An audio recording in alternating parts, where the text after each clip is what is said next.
Good morning. അപ്പോൾ ഇന്ന് നമുക്ക് ചോറിൻ്റെ കൂടെ കഴിക്കാൻ പറ്റിയ നല്ലൊരു നാടൻ കറിയാണ് നമ്മുടെ നേന്ത്രക്കായ തീയൽ അല്ലെങ്കിൽ പച്ചക്കായ തീയൽ. പച്ചക്കായ എന്ന് നമ്മുടെ ഇവിടെയൊക്കെ പറയുന്നു, പല സ്ഥലത്തും നേന്ത്രക്കായ എന്നാണ് പറയുക. അപ്പോൾ നിങ്ങൾ ഇതുപോലെ തീയൽ ഉണ്ടാക്കി നോക്കിയിട്ടില്ലെങ്കിൽ ഒരു പ്രാവശ്യമെങ്കിലും ഒന്ന് ഉണ്ടാക്കി നോക്കൂ കേട്ടോ. പിന്നെ ഇടയ്ക്കിടയ്ക്ക് ഉണ്ടാക്കും, നല്ല ടേസ്റ്റാണ്. അപ്പോൾ എങ്ങനെയാണ് നമുക്ക് നമ്മുടെ നേന്ത്രക്കായ തീയൽ തയ്യാറാക്കുന്നത് നോക്കാം.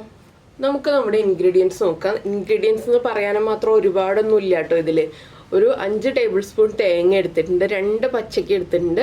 പിന്നെ നമുക്ക് വേണ്ടത് പൊടികളും ഉള്ളിയും പുളിയും ഒക്കെയാണ്. വാളൻപുളിയാണ് നമ്മൾ ഈ ഒരു കറിയിൽ യൂസ് ചെയ്യുന്നത്. അപ്പോൾ ആദ്യം നമുക്ക് ഈ പച്ചക്ക ഒന്ന് തൊലി കളഞ്ഞ് ചെറുതായിട്ട് കട്ട് ചെയ്തിട്ട് വേവിക്കാൻ വെക്കാം. അതിനുശേഷം നമ്മുടെ തേങ്ങ വറുത്തെടുക്കാം. അപ്പോൾ പച്ചക്ക ഞാനൊന്ന് കട്ട് ചെയ്തെടുക്കട്ടെ. ഇപ്പോൾ നമ്മുടെ പച്ചക്ക എല്ലാം കട്ട് ചെയ്തെടുത്തിട്ടുണ്ട്. ഇത് കണ്ടോ, ഈ ഒരു തിക്നെസ്സിൽ ഈ ഒരു വലിപ്പത്തിലാണ് കട്ട് ചെയ്തെടുത്തിട്ടുള്ളത്. ഇനി ഇത് നന്നായിട്ട് നമുക്ക് ഉപ്പിട്ട് കഴുകിയതിന് ശേഷം കുക്ക് ചെയ്യാൻ വയ്ക്കാം. അതിനുശേഷം വേണം നമ്മുടെ ബാക്കി കാര്യങ്ങൾ. അപ്പോൾ നിങ്ങൾ ആദ്യം തന്നെ പച്ചക്ക കട്ട് ചെയ്യുന്നതിന് മുന്നേ ആയിട്ട് ഒരു ചെറുനാരങ്ങ വലുപ്പത്തിൽ വാളൻപുളി വെള്ളത്തിലിട്ട് വയ്ക്കുക കേട്ടോ. ചെറിയ ചെറുനാരങ്ങ വലുപ്പത്തിൽ മതി. എന്താണെന്ന് വെച്ചാൽ നമുക്ക് ഒരുപാട് പുളി വേണ്ട, ചെറിയൊരു പുളിയുള്ള രീതിയിലാണ് ഈ കറി. ഒരുപാട് പുളി നിങ്ങൾക്ക് ഇഷ്ടമാണെന്നുണ്ടെങ്കിൽ വലിയ ചെറുനാരങ്ങ വലുപ്പത്തിൽ പുളി വെള്ളത്തിലിടാം. ഞാനിപ്പോൾ ചെറിയ ചെറുനാരങ്ങയുടെ വലുപ്പത്തിലുള്ള പുളിയാണ് വെള്ളത്തിലിട്ടിട്ടുള്ളത്. അതൊക്കെ നമ്മുടെ ടേസ്റ്റ് അനുസരിച്ച് വെള്ളത്തിലിട്ട് വയ്ക്കുക. എന്താണെന്ന് വെച്ചിട്ടുണ്ടെങ്കിൽ പുളി നന്നായിട്ട് സോഫ്റ്റായി വന്നതിന് ശേഷം വേണം നമുക്ക് ഇതിലേക്ക് ചേർക്കാനായിട്ട്. അതുകൊണ്ടാണ് നമ്മളിപ്പോൾ ആദ്യമേ അത് ചെയ്ത് വയ്ക്കുക എന്ന് പറയുന്നത്. ഇനി ഞാൻ ഈ പച്ചക്ക ഒന്ന് കഴുകിയെടുക്കട്ടെ. അതിന് ശേഷം നമുക്ക് കുക്ക് ചെയ്യാൻ വയ്ക്കാം. ഇപ്പോൾ നമ്മളൊരു ചട്ടി വെച്ചിട്ടുണ്ട്. ചട്ടിയിൽ ഈ കറി ഉണ്ടാക്കുകയാണെങ്കിൽ കൂടുതൽ ടേസ്റ്റ് ഉണ്ടാവും. കുക്കറിലും ചെയ്യാം, പക്ഷെ കുക്കറിൽ ചെയ്യുമ്പോൾ കായ നന്നായിട്ട് കുഴഞ്ഞു പോവും. അതുകൊണ്ടാണ് നമ്മൾ ചട്ടിയിൽ ചെയ്യുന്നത്. നമ്മൾ കഴുകി വൃത്തിയാക്കിയ കായ ആദ്യം ചട്ടിയിലേക്ക് ഇട്ട് കൊടുക്കുക. ഇതിലേക്ക് ഞാനൊരു 3 പച്ചമുളക് എടുത്തു വെച്ചിട്ടുണ്ട്. പച്ചമുളക് ഒന്ന് സ്പ്ലിറ്റ് ചെയ്തിട്ട് കൊടുക്കുകയാണ്. ഒരുപാട് എരിവില്ലാത്ത പച്ചമുളകാണ് കേട്ടോ. നല്ല എരിവുള്ള പച്ചമുളകാണെങ്കിൽ 1 1.5 ചേർത്താൽ മതി. എരിവ് കുറവുള്ള പച്ചമുളകാണെങ്കിൽ 3 വരെയൊക്കെ ചേർക്കാം.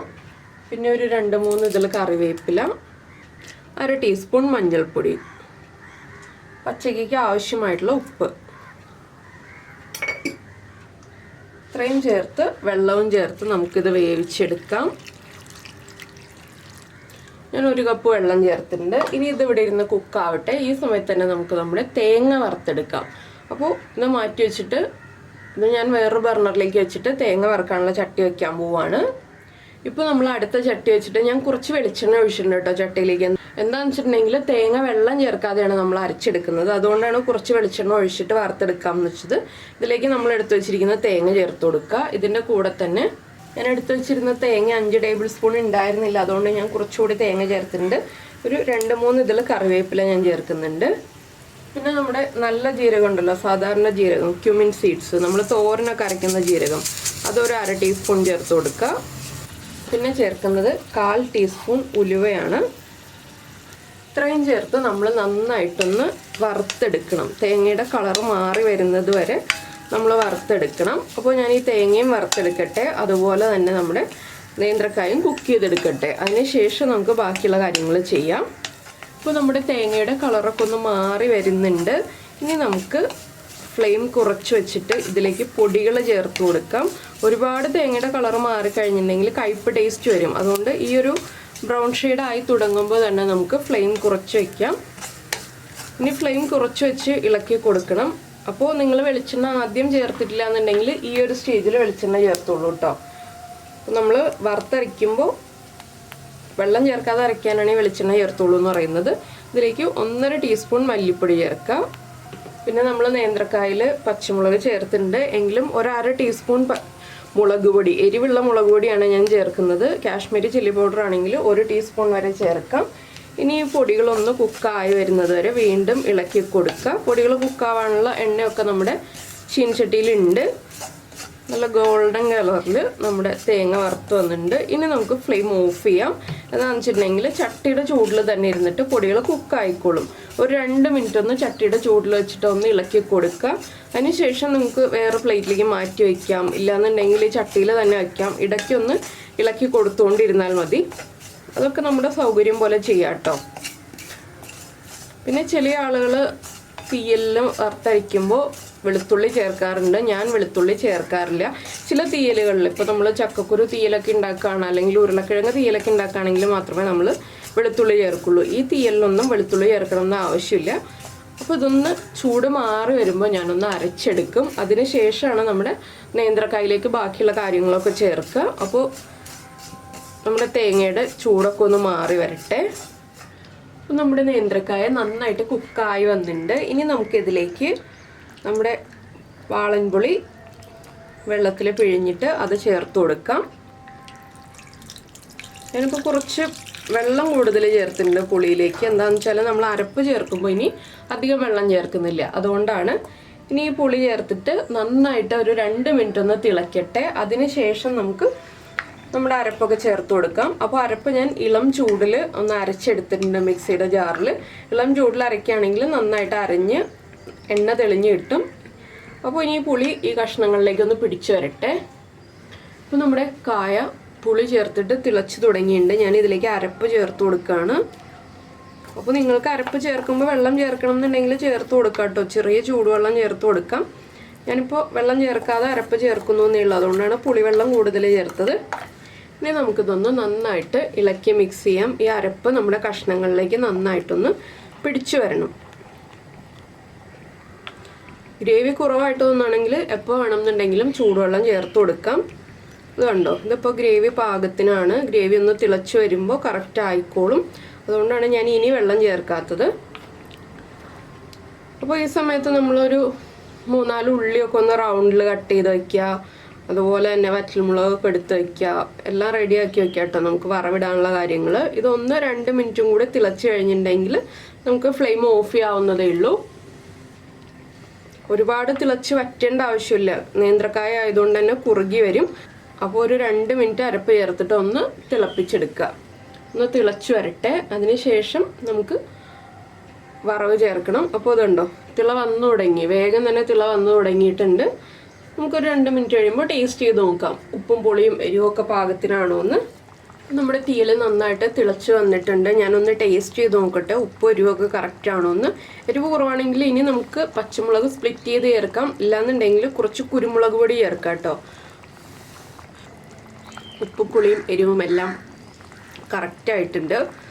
ഇനിയിപ്പോൾ ഞാൻ ഇതിലേക്ക് ഒന്നും ചേർക്കുന്നില്ല, ഞാനിത് ഇറക്കി വയ്ക്കുകയാണ്. ഇനി നമുക്ക് വേറെ പാൻ വയ്ക്കാം. ചട്ടിയിൽ ഇരുന്നിട്ട് തന്നെ ഒന്നുകൂടി തിളച്ച് കുറുകി വരും ചട്ടിയുടെ ചൂടിലിരുന്നിട്ട്, അതുകൊണ്ടാണ് ഞാനിപ്പോൾ ഫ്ലെയിം ഓഫ് ചെയ്തത്. അപ്പോൾ നമ്മുടെ പാൻ വെച്ചിട്ടുണ്ട് വറവിടാനായിട്ട്. പാൻ നന്നായിട്ട് ചൂടായിട്ട് എണ്ണ ഒഴിക്കുന്നുള്ളൂ. അതിന് മുന്നേ തന്നെ ഞാൻ ഇന്ന് എണ്ണ ഒഴിക്കുന്നില്ല, കുറച്ച് ക്ഷമയോടെ കാത്തിരിക്കാമെന്ന് തീരുമാനിച്ചു. അപ്പോൾ പാൻ ചൂടായി വരട്ടെ. അപ്പോൾ നമ്മുടെ പാൻ ചൂടായി, പാനിലേക്ക് ഞാൻ വെളിച്ചെണ്ണ ഒഴിച്ചിട്ടുണ്ട്. വെളിച്ചെണ്ണയും ചൂടായി വരുന്നുണ്ട്. നമുക്കിതിലേക്ക് ഇനി 1 ടീസ്പൂൺ കടുക് ചേർത്ത് കൊടുക്കാം. അപ്പോൾ കടുക് പൊട്ടാനുള്ള ചൂട് എണ്ണയ്ക്ക് ആയിട്ടുണ്ട്. കടുക് പൊട്ടിക്കൊണ്ടിരിക്കുമ്പോൾ തന്നെ നമുക്കിതിലേക്ക് ഒരു 1/4 ടീസ്പൂൺ ഉലുവ ചേർക്കാം. എന്താണെന്ന് വെച്ചിട്ടുണ്ടെങ്കിൽ തീയലല്ലേ, അപ്പോൾ ഉലുവ ചേർത്തിട്ടുണ്ടെങ്കിൽ കൂടുതൽ ടേസ്റ്റ് ഉണ്ടാവും. ഇനി നമുക്കിതിലേക്ക് ഇതുപോലെ റൗണ്ടിൽ കട്ട് ചെയ്ത് വെച്ചിട്ടുള്ള ഉള്ളി ഉണ്ടല്ലോ, ഒരു 4-5 ഉള്ളി എടുത്തിട്ടുള്ളൂ ഞാൻ. റൗണ്ടിൽ കട്ട് ചെയ്ത് കനം കുറച്ച് കട്ട് ചെയ്തെടുത്തിട്ടുണ്ട്, അത് നമുക്ക് ഇട്ട് കൊടുക്കാം. ഇനി ഉള്ളിയുടെ കളറൊന്ന് മാറി വരണം. അപ്പോൾ തീയലിലാണെങ്കിലും നമ്മുടെ നാടൻ റെസിപ്പീസിലൊക്കെ ഇതുപോലെ ഉള്ളി ചേർത്ത് വറവിടുകയാണെങ്കിൽ അതിനൊരു പ്രത്യേക ടേസ്റ്റാണ് കേട്ടോ. അത് നിങ്ങൾ ചെയ്ത് നോക്കാറില്ലെങ്കിൽ ചെയ്ത് നോക്കിക്കോളൂ. കുറേ ആളുകളൊക്കെ ഉള്ളി ചേർക്കാതെയാണ് വറവിടാറുള്ളത്. എനിക്ക് കമൻറ്റ് വരാറുണ്ട്, ഉള്ളി എന്തിനാണ് ചേർക്കുന്നത്, ഉള്ളി ചേർക്കേണ്ട ആവശ്യമില്ലല്ലോ വറവിടുന്നതിനെന്ന്. അപ്പോൾ നമ്മുടെ ഇവിടെയൊക്കെ ഉള്ളി ചേർത്തിട്ട് തന്നെയാണ് വറവിടുക. ഉള്ളി ഒന്ന് ബ്രൗൺ ആയി തുടങ്ങുമ്പോൾ നമുക്കിതിലേക്ക് വറ്റൽമുളകും കറിവേപ്പിലയും ചേർത്ത് കൊടുക്കാം. പിന്നെ എരിവ് കുറവാണെങ്കിൽ എരിവ് കൂട്ടാനുള്ള ഒരു ഓപ്ഷൻ എന്താണെന്ന് വെച്ചാൽ ഈ വറവിടുന്നതിലേക്ക് നമുക്ക് ഫ്ലെയിം ഓഫ് ചെയ്ത് കഴിയുമ്പോൾ കുറച്ച് മുളക് പൊടി ചേർത്ത് മുളക് പൊടിയും കൂടി ഒന്ന് ചൂടാക്കിയിട്ട് നമ്മുടെ കറിയിലേക്ക് ചേർത്ത് കൊടുക്കാം. അപ്പോൾ കുറച്ച് എരിവ് കിട്ടും. നമുക്കിപ്പോൾ പച്ചമുളകോ കുരുമുളക് പൊടിയോ ഒന്നും ചേർക്കാൻ താല്പര്യമില്ലാന്നുണ്ടെങ്കിൽ അതുപോലെ എരിവ് കൂട്ടിയെടുക്കാം. അപ്പോൾ നമ്മുടെ ഉള്ളിയൊക്കെ ഒന്ന് ബ്രൗൺ ആയി വരുന്നുണ്ട്. നമുക്കിതിലേക്ക് ഒരു 2 വറ്റൽമുളക് ചേർത്ത് കൊടുക്കാം. അതുപോലെ തന്നെ ഒരു തണ്ട് കറിവേപ്പിലയും.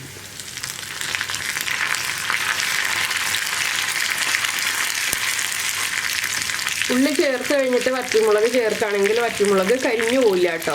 ആ കളറൊന്നും അങ്ങോട്ട് ഡാർക്കായി പോവില്ല. അല്ലാതെ വറ്റൽമുളക് ചേർക്കുമ്പോഴാണ് പെട്ടെന്ന് കരിഞ്ഞു പോകുന്നത്. ഇനി നമുക്കിത് നമ്മുടെ കറിയിലേക്ക് ചേർത്ത് കൊടുക്കാം. ഇനി നമുക്ക് നമ്മുടെ തീയലിലേക്ക് നമ്മുടെ വറവ് ചേർത്ത് കൊടുക്കാം. അതിനുശേഷം ഒന്ന് മിക്സ് ചെയ്തിട്ട് അടച്ചു വെക്കുക കേട്ടോ. എന്താണെന്ന് വെച്ചിട്ടുണ്ടെങ്കിൽ ഇതുപോലെയുള്ള റെസിപ്പികളൊക്കെ നമ്മൾ രാവിലെ തന്നെ ഉണ്ടാക്കിയിട്ട് ഉച്ചയ്ക്ക് ചോറുണ്ണുന്നതിന് തൊട്ട് മുന്നേ ആയിട്ട് എടുക്കുകയാണ് നല്ലത്. അപ്പോൾ എന്തായാലും എല്ലാവരും ഈ ഒരു റെസിപ്പിയൊക്കെ ഒന്ന് ട്രൈ ചെയ്ത് നോക്കാം കേട്ടോ. നിങ്ങൾ ഉണ്ടാക്കി നോക്കിയിട്ടില്ലെങ്കിൽ ഉറപ്പായിട്ടും ഉണ്ടാക്കി നോക്കിക്കോളൂ, നന്നായിട്ട് ഇഷ്ടപ്പെടും. ചോറിൻ്റെ കൂടെ നല്ലൊരു സൈഡ് ഡിഷാണ്. അപ്പോൾ ബാച്ചിലേഴ്സിനൊക്കെ ആണെങ്കിൽ കുറച്ച് ബുദ്ധിമുട്ടായിരിക്കും തേങ്ങ വറുത്തരയ്ക്കുക എന്നുള്ളത്. അപ്പോൾ തീയലിൻ്റെ മിക്സൊക്കെ നമുക്കിപ്പോൾ റെഡിമെയ്ഡായിട്ട് പാക്കറ്റിൽ വാങ്ങിക്കാനൊക്കെ കിട്ടുന്നുണ്ട്. അത് ഉപയോഗിച്ചിട്ട് നമുക്ക് ഇതുപോലെയുള്ള കറികളൊക്കെ ഉണ്ടാക്കാം. അപ്പോൾ എന്തായാലും എല്ലാവരും ട്രൈ ചെയ്ത് നോക്കുമെന്ന് വിചാരിക്കുന്നു. പിന്നെ നമ്മുടെ ചാനൽ ആദ്യമായിട്ട് കാണുകയാണെങ്കിൽ നമ്മുടെ വീഡിയോ പ്രസൻറ്റ് ചെയ്യുന്ന രീതിയൊക്കെ ഇഷ്ടമായി എന്നുണ്ടെങ്കിൽ നമ്മുടെ ചാനലൊന്ന് സബ്സ്ക്രൈബ് ചെയ്ത് സപ്പോർട്ട് ചെയ്യണേ.